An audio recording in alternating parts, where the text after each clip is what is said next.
Prospection commerciale, comptabilité ou encore gestion de la formation, autant d'éléments à gérer lorsqu'on est à son compte. Aujourd'hui, je vais vous donner 5 conseils pour améliorer votre quotidien.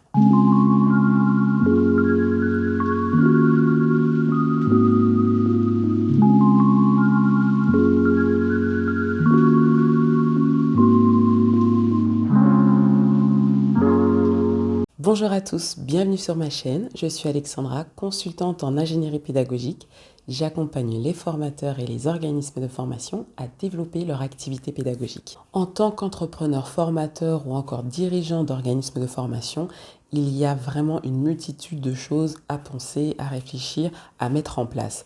Alors, il est possible de faire énormément de choses dans une journée ou dans une semaine, mais il est possible de faire beaucoup mieux avec une bonne stratégie d'organisation. Alors, mon premier conseil est d'être actif et visible sur les réseaux sociaux. La plupart de vos futurs clients font des recherches sur Internet. Et ne serait-ce que sur Google, il y a des milliards de recherches et de requêtes qui sont faites par jour. Vos futurs clients font des recherches comme cours d'anglais ou encore formation Excel, diplôme de secouriste. Toutes ces requêtes doivent les emmener directement à vous. C'est pour ça qu'il faut être visible. Alors si ce n'est pas déjà fait, je vous invite à créer une simple page Facebook par exemple ou encore une page LinkedIn, Instagram.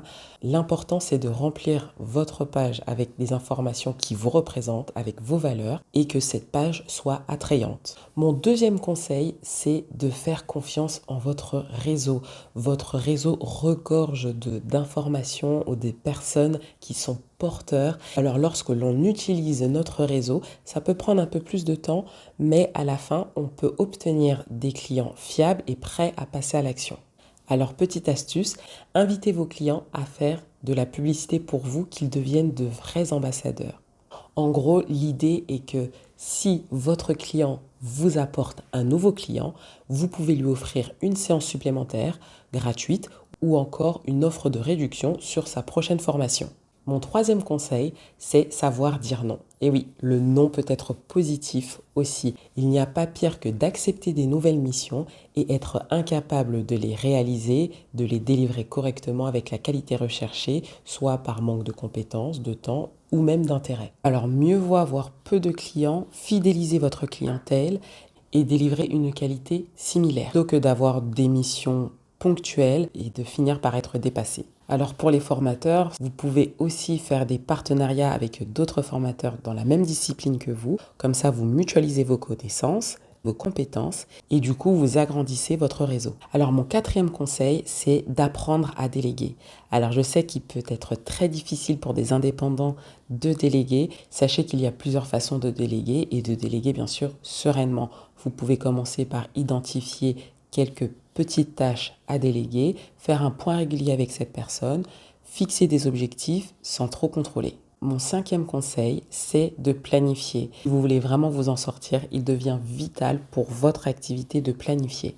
Fixer des objectifs clairs, c'est déjà un quart du travail réalisé. Après, il existe plusieurs supports. Certains vont privilégier un vision board qui vont le mettre sur leur bureau.